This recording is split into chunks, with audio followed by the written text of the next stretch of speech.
evening, and thank you for joining us at the March 2024 program of the Chinese Historical Society of Southern California.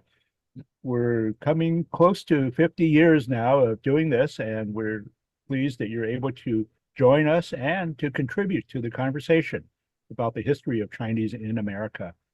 Tonight, we have a terrific speaker, but first thing I want to mention, um, our meeting is being recorded, so any conversation that we have later on will definitely be included. Or if you missed part of this, you're able to join us or to look up our YouTube channel and see this program. And you can also look at some of our past programs as well.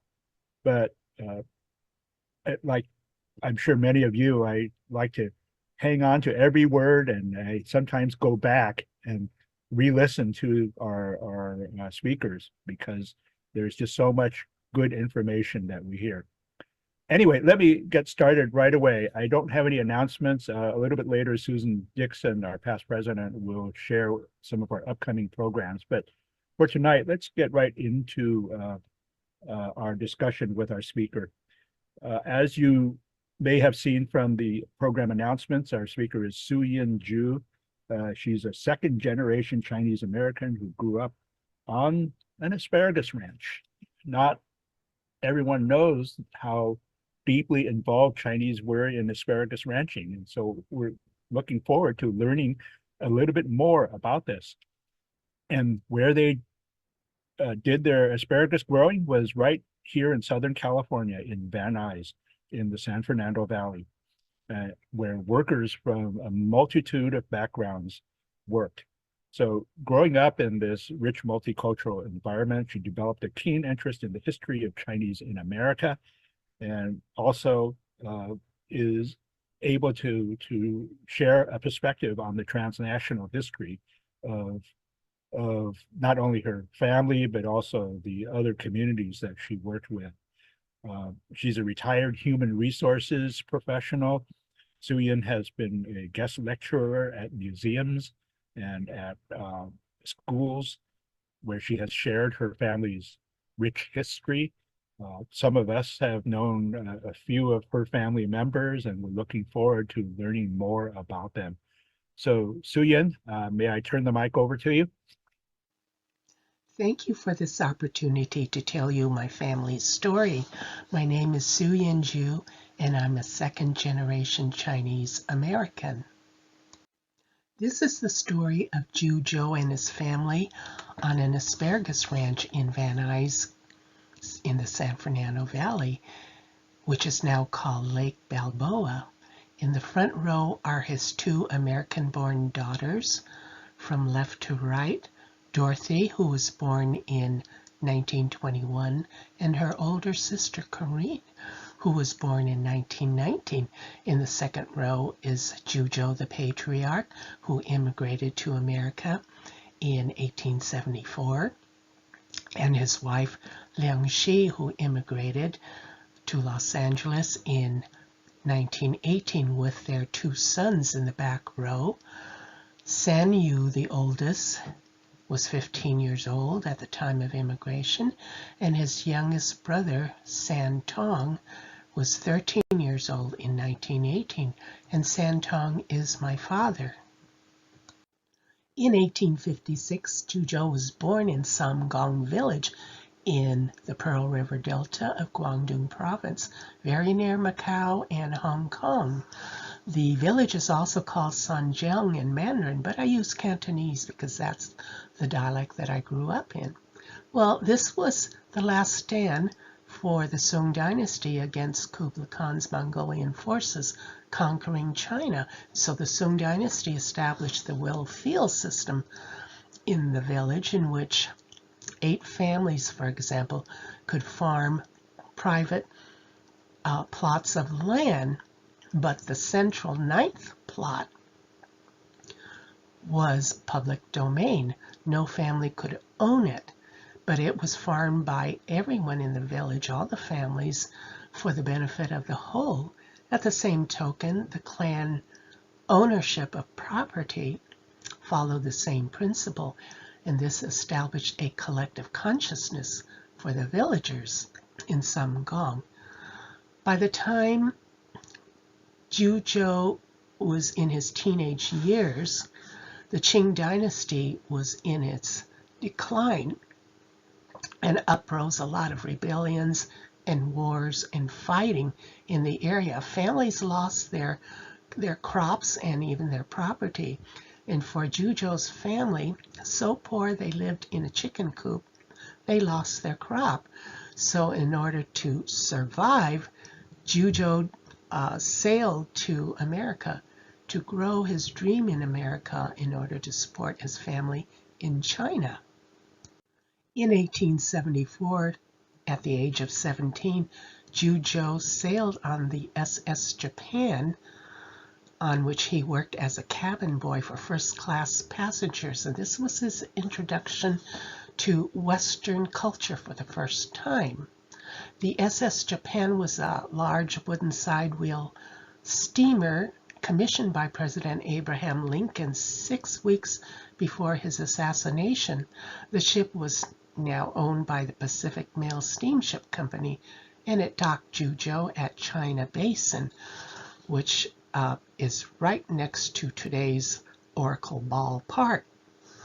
In those days, there was very simple customs and immigration processing, and so Zhuzhou found himself easily standing in front of Market Street, amazed at what he saw because life was so different from a Chinese village, and he made his way up DuPont Street, which is today's Grand Avenue, to register with the Chinese Six Companies.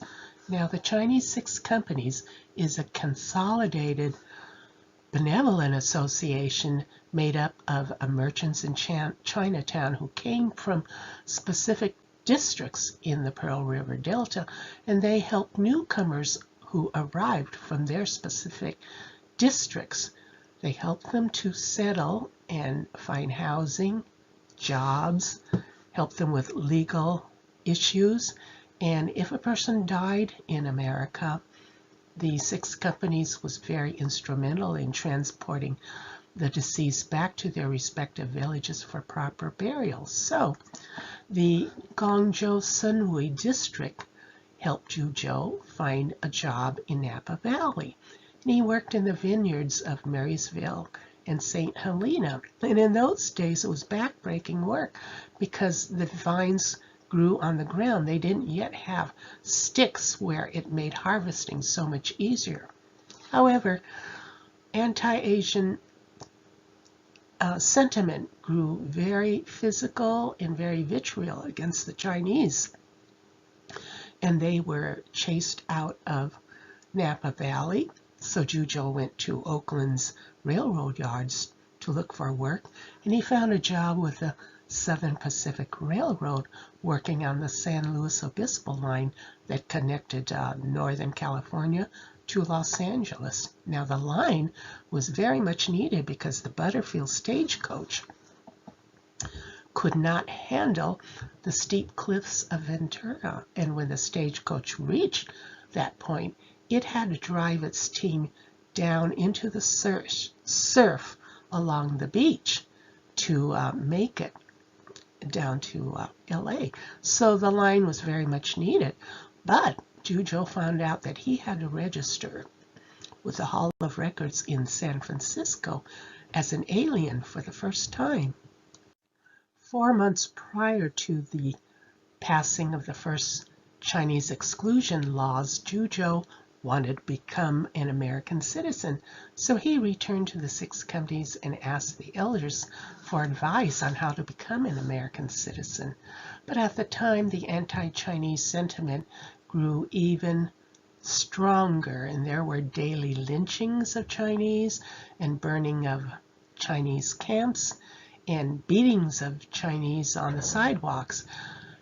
And the elders told Zhuzhou that perhaps at this time it was too risky because they didn't even know what was going to happen to the Chinese already living and working in America. As fate would have it, 4 months later, the Chinese Exclusion Act of 1882 passed as federal law, and this prevented Jue and other Chinese immigrants like him from ever becoming a U.S. citizen. Likewise, down the line, the Alien Land Law of 1913 prevented Chinese from owning land. If you were not a U.S. citizen, it said, then you could not own land, nor could you lease land for more than 3 years. And this was intended to prevent Chinese and Japanese from participating in the agricultural industry that was mainly dominated by the white community. Although Jue was prevented from participating in mainstream American society, he was so determined to grow a dream in America and support his family back in China at the same time. So he heard about farming opportunities opening in the San Fernando Valley, and he moved himself out of Los Angeles' Chinatown and became the first Asian to settle and farm in the San Fernando Valley. However, he realized that you could not make it all by yourself on your own. You needed the help of good white friends in the dominant society to help you and who knew about American business. Otto F. Brandt owned a huge ranch in Woodland Hills, which today is called Warner Ranch. His friend, General Harrison Gray Otis, founded the Los Angeles Times newspaper, and he owned a large ranch in Encino area, now called Tarzana. And his son-in-law, Harry Chandler, owned a transport business in the valley. Well, the four of them became very good friends, and the Chandler family and the Brandt family, together with William Mulholland of the LA Water Commission and Moses Sherman of the Pacific Electric Railway and other prominent Los Angeles leaders, formed the Los Angeles Suburban Homes Land Syndicate, and together they bought over 47,000 acres of land in the valley and subdivided it into Van Nuys, Reseda, and Canoga Park. With the help of William Mulholland, who diverted the Owens Valley water through the valley before it reached Los Angeles, this created an agricultural boom for the San Fernando Valley. Through Otto Brandt's land title, insurance, and trust company, Jue bought 700 acres of prime agricultural land in Van Nuys in the San Fernando Valley, now called Lake Balboa, as I said earlier. This was the year 1919. And notice that the northern boundary of the property was Sherman Way, running south to Leesdale Road. Leesdale Road was an irrigation pipeline roadway that ran from the Pettit Ranch eastward, and it was located just above today's Victory Boulevard. The property also ran east-west from Havenhurst to Balboa, but look where Jue built his original barns and living quarters. It coincided exactly with the well field system. So he, in effect, transported this collective consciousness from Samgong Village to his new good earth in the San Fernando Valley. Because Jue could not own land in his own name, he put the property in his first U.S.-born daughter, Corinne's name, and he built two structures, the horse barn that faces Van Owen Street and a packing house right next to it. And he lived in his big horse barn because old-timers like him never thought of setting down permanent roots in this country because of the exclusion laws. So they worked to earn money to send back to China to support their families. Inside the horse barn, there were 3 little rooms that were walled off from the horses. One room had a bed and a bathtub in it, and I remember once seeing this beautiful Victorian bathtub with 4 claw legs set against the wall, and Juzhou's bed was right next to it. Then there was a little storage area where he kept his rice, sacks of rice, and produce for cooking. And in a little kitchenette, he had a potbelly stove to cook. There was a door where he could walk across to his packing house. There was also a door in his room with the bed and bathtub that opened into where the horses were. To the far left of the diagram, you see Juzhou's 4x10 buck wagon. This buck wagon's flatbed was reinforced 8 inches thick like a Conestoga wagon in order to support a payload of 12,000 pounds of asparagus crates. And the iron wheels were 3 to 4 inches wide in order to be able to carry that load. Juzhou would hitch 4 horses to that buck wagon and drive it 3 hours each way over the Cahuenga Pass, which was a dirt wagon trail that led into the Los Angeles Plaza. This is where truck farmers parked their wagons and sold their produce off the trucks. So Juzhou became a truck farmer in the San Fernando Valley. In 1903, Juzhou returned to Samgong village to marry and raise a family. Here he built a more permanent home. It was a compound in which he built houses for his 3 other brothers and their families, and he built a 2-story home for himself. And all the brothers and their families would come over to Juzhou's main house for all their communal activities. And that was the Chinese custom. It was all for one and one for all. All of a sudden, though, the remittances from Juzhou's brother back in Los Angeles stopped. He had brought his younger brother Jushi to Los Angeles to teach him the business of asparagus farming and wholesaling, and he was to send money back to Juzhou in the village. But all of a sudden it stopped, and so Juzhou left his family and returned to Los Angeles to find out what happened. Juzhou discovered that his brother Jushi had sold the whole business because he thought that Juzhou would never return to America, and he wanted to be a mining engineer, not a farmer. And so he took off for Paris and made his way to Manchuria. Meanwhile, Juzhou took him 9 years to rebuild his fortune, and when he did, he sent for his wife and 2 sons to join him in Los Angeles. The year was 1918, and this was a very arduous trip just to get to Hong Kong, because you had to camp out on a river and wait for a small boat, a little dinghy, to come by, and then you would bargain with the boatman to take you to the middle of the river and wait for a large rice barge. Once the rice barge came by, then you hooked up with the barge, and it dragged you and other families in boats behind you like a choo-choo train up the river all the way to Gongmun Harbor, where it was the only exit and entry into the Pearl River Delta. There you caught a ferry, and then you had to navigate the Little West River all the way down around Macau and over to Hong Kong. This was very arduous.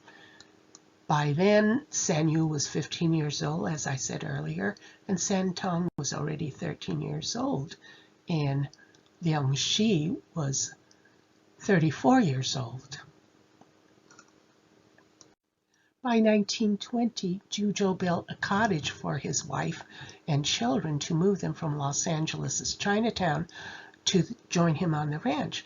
and he built a cottage for himself that was located around the work area because he spent most of his time in the asparagus operations. Dr. Hun Yang did an excellent job defining the two historical periods on the Juzhou Ranch.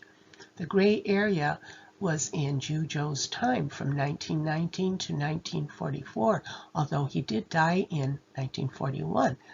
The brown area is the area from 1945 to 1955, in which his sole surviving son, San Tong, built a more permanent home and establishment for the multi-generational family. Juzhou's new cabin reflected his taste for the simple life. It was an all-dirt floor, but he did have a raised wooden floor for his bedrooms, about 3 inches raised off the ground. However, because it's a dirt floor, when the rainy seasons came, it got kind of muddy and wet, and Liang Shi and the children would have to put on the rain boots and march over with the food to have dinner with Juzhou, the patriarch, in his alt-dirt floor dining area. In contrast, Liang Shi's 20 by 40 foot redwood cottage had a lot more modern conveniences. It was an all wooden floor, and I remember spending my first 2 years of life in this little cottage, all 8 of us in a 20 by 40 foot house. There was a backyard wash tub in which my mother and grandmother did laundry out in the backyard. Next to it was an ice box, and I remember my grandmother's black iron stove that used to sit in the kitchen area. But when my father moved the family here to run the asparagus operations, he bought a modern 4-burner gas stove. However, in cooking, we could never open the kitchen window because there was a big hornet's nest there. And you couldn't open the window to let the cooking smoke out. And I remember crawling around and hearing the hornets slam against the glass window pane. Also, asparagus shoots would pop up in between the wooden floorboards. And it was like little trees growing here and there as I was crawling around. So it was a very interesting little house filled with wonderful memories. In time, the family's asparagus operations grew nationwide. So it started at the Los Angeles Plaza as a truck farming business, and it grew, as you can see, at the LA Wholesale Mart on San Pedro Street in 1930. Juzhou and his sons had a warehouse there. The upper floor was their office, and down below was the loading dock in which freight cars came by, and you loaded up the asparagus crates in these cars, these refrigerated cars, and they would travel to different destinations, making stops all across the country to New York City. Our longtime clients were Safeways and Ralph's grocery store chains and others, too, that did business with the Juzhou Company for over 30 years. World War II brought prosperity to all the farmers in the San Fernando Valley. All the white farmers elected San Tong Jue to be their first Chinese chairperson of the valley's Fresh Produce Growers Association. So it was San Tong's job to coordinate all the produce in the San Fernando Valley for the U.S. Farm Bureau, for the soldiers fighting in Europe and in the Pacific Rim. Normally, we operated 3 ranches, the Juzhou Ranch here, the Saugus Newhall Ranch, and San Tong Jue's own Porterville Ranch. We operated 3 ranches simultaneously, but in high season, we operated 5 ranches simultaneously. Santong staggered each ranch's harvest season so that we could produce asparagus nearly year-round. We farmed 3,000 acres every year, and when the war came, the young men went off to war, and the U.S. government introduced the Bracero program. The Bracero program brought Mexican workers to work temporarily on the farms, the factories, and railroads. And they also lived on the ranches that they worked on. Also, Santong would send a truck out to various points in Van Nuys early in the morning to pick up other workers that included women and men from all different ethnic backgrounds. And among the women, one was the mother of singer Richie Valens. Her name was Connie Valenzuela, and she worked on the Juzhou Ranch for many years. The women only worked in the packing house, sorting and grading asparagus that were moving on a conveyor belt. The men did all the other heavy work in the warehouse and in the fields.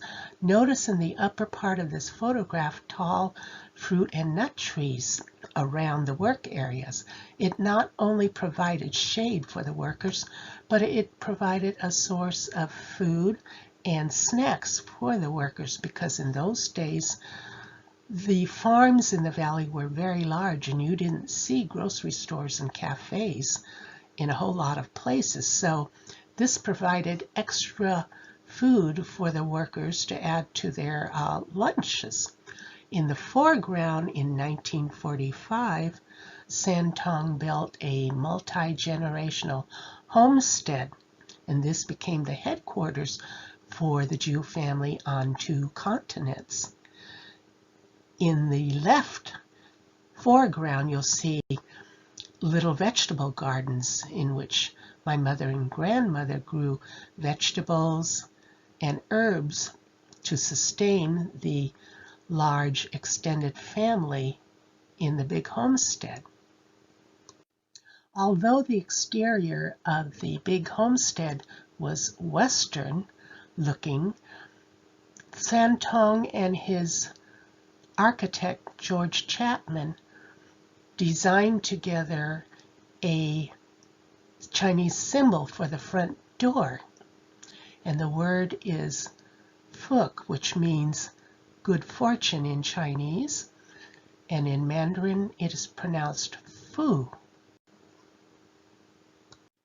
The blessing on the front door symbolized a lifestyle inside the family's home.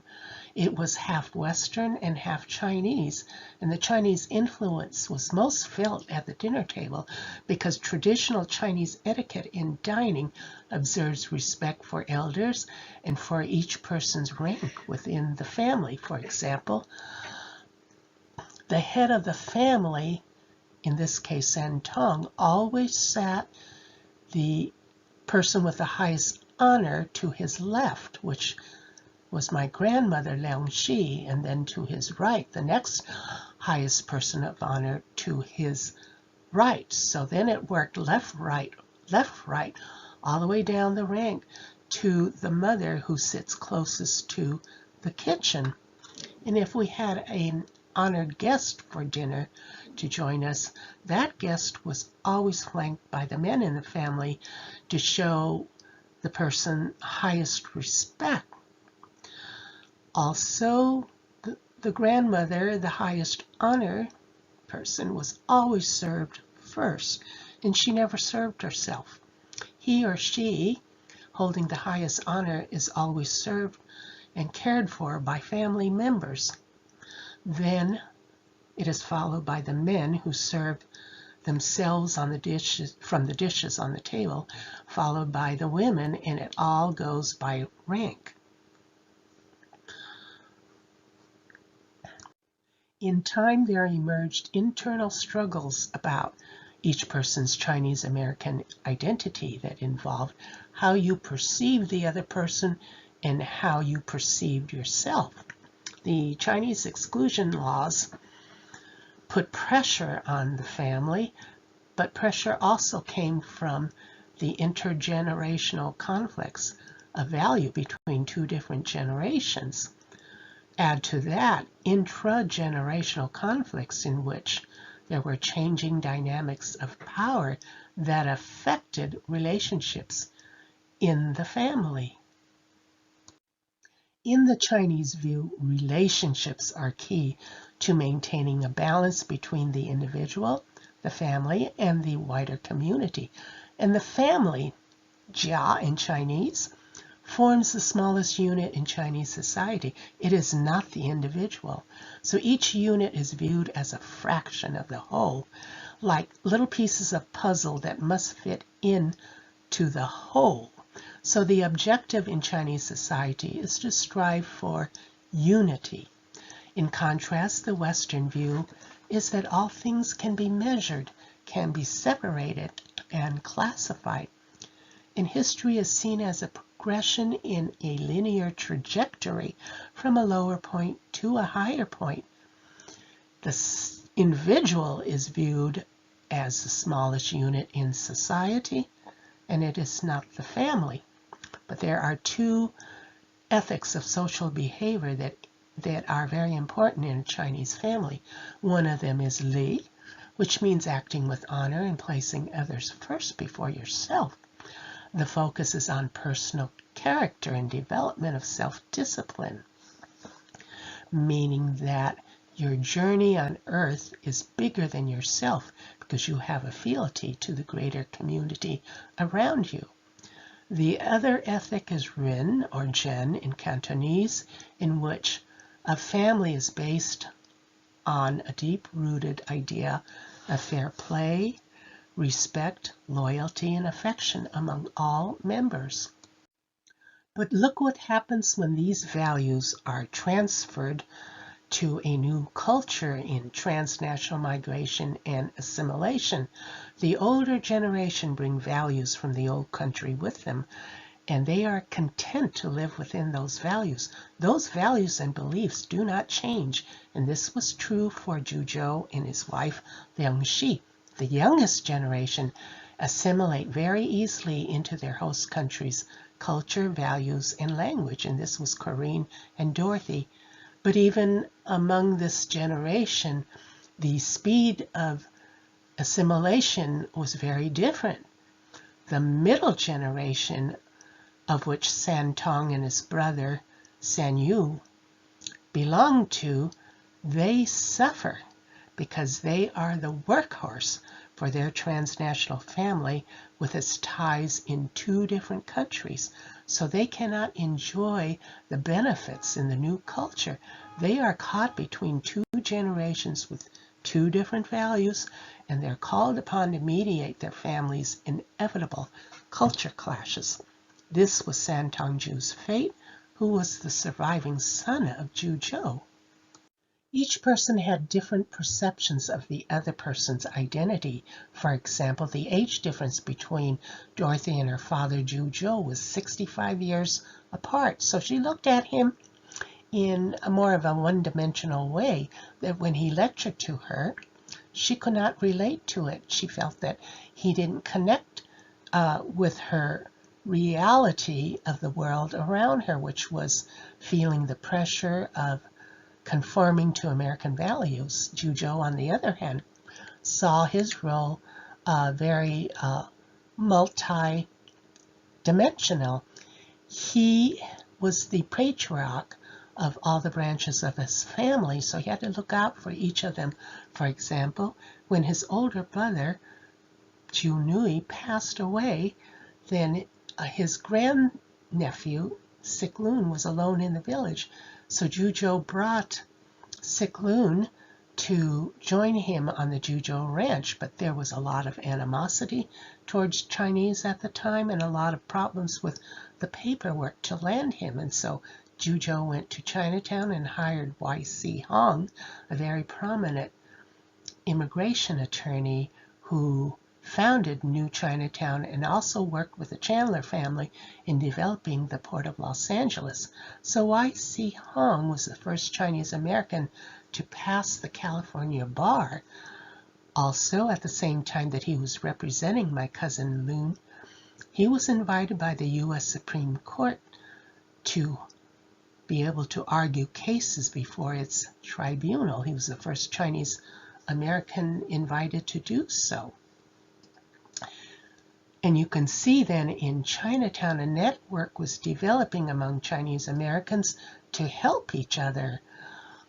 And it radiated outwards to the other suburban areas where the Chinese communities were.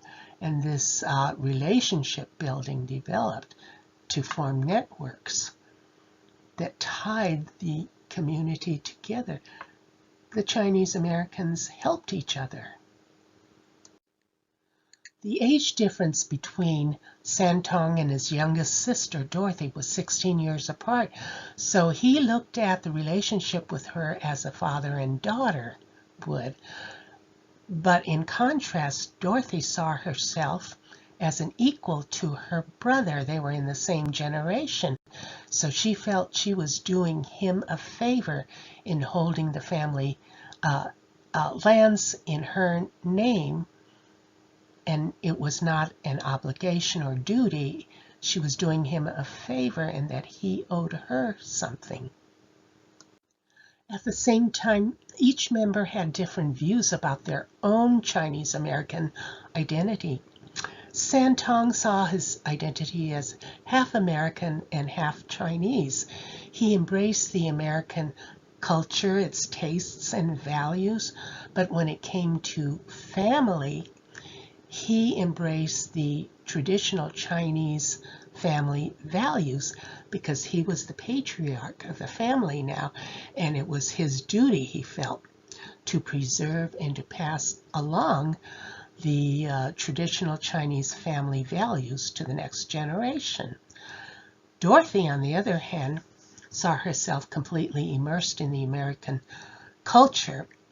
She amputated her Chinese heritage and really felt very strongly about being pulled back into her Chinese heritage.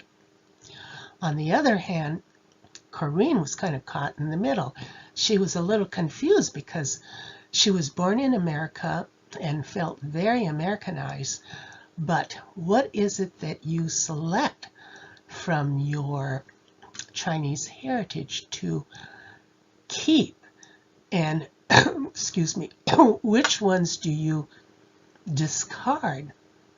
And as I said before, each person was assimilating at different speeds within the same generation. There was also the conflict between a group orientation in thought and individualism, in which each person should make their own choices. So it became very positional, and Dorothy sued her brother Santong to declare title to all the Jew properties in her name. She left him with nothing. At the same time, the family farms in the San Fernando Valley were vanishing. A lot of farms were being sold for residential subdivision after World War II, and also aerospace industries were moving into the valley. For example, Rocketdyne had a huge missile testing site in the Santa Susana Pass, and you'd hear those giant jet engines being tested, and the sound and the ground shaking were felt all through the valley. So there was no way for Santong to restart his life in Southern California because the farms were gone.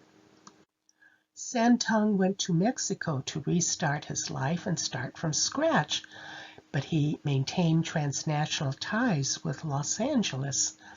He noticed one day around him a lot of herbal Damiana plants growing wild in La Paz, so he imported a tea machine from Los Angeles that could produce 1,200 tea bags a day, and he re-exported the tea bags to Los Angeles. He also started making soy sauce in a small factory, and one day he found a 12-year-old boy, Manuelito, living homeless on a hillside, and he brought Manuelito back to the factory to live and work for him. And he mentored Manuelito and told him that when he grew up, he could be anything he wanted in life, but just be the best that you can in it. And Manuelito, bless his heart, he loved athletics, and so he became a very good high school coach, married, and raised a family of his own. And one day he told me how grateful he was and how much he loved Santong for changing his life. It made a big difference in him, and that made me feel good hearing that.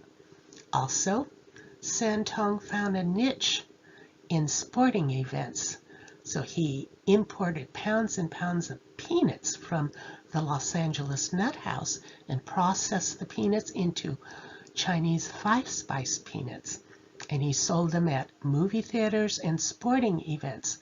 But time did catch up with him. He realized that he could never make a comeback like he did in the San Fernando Valley, and his health deteriorated to the point where he had only months left to live. And so he turned over the business and trained the younger generation to take over. It was like the days when he taught at Pierce College in 1947.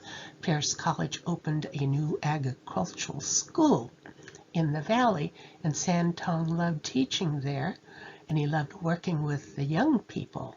So Arturo was his young business partner in the tea making machine, and he loved teaching Arturo how to run the business, and left the business to him. Santong returned to Los Angeles to live with one of his daughters. He had a farmer's eye to notice things around his environment that could be useful. There was this victory garden nearby, and he loved working in that victory garden. He loved spending the days in the sunshine and feeling the breeze against his face and smelling the good earth and seeing the healthy stalks of corn that he grew and other vegetables that he grew in the garden. It reminded him of the San Fernando Valley days when he was farming, and that made him so happy. The Chinese have a saying, "The whole in time heals its injured parts." And this Chinese proverb, Santong truly believed in, and so did Juzhou. In later years, I came to understand it for myself too, because I saw that Corinne reconciled with her brother Santong many years later. She had lived in Hong Kong for a while and came to understand where brother and father were coming from, so she stayed reconnected with her brother until the day he died. Santong's older brother Sanyu's descendants also connected with the family, and Juzhou's older sister's descendants in Cuilapa, Guatemala, also reconnected with the family. So did Juzhou's two younger brothers, Ju Shi and Ju Yao. They reconnected with the family. The whole in time heals its injured parts. But Dorothy and her descendants, we've never had face-to-face contact and connection with them, but we leave the door open and we pray and hope that there is healing on their side too, because we are all one family, and no matter what ups and downs a family goes through, the Chinese American experience in our family and in any immigrant family around the world builds a kind of resilience that develops this kind of strength and character to be able to grow a dream again and again, no matter how hard the circumstances, and no matter where you are in any country in the world. And that's the beauty of the Chinese American experience, I think. And I thank you for sharing your time with me. I thank you very much for listening to our story.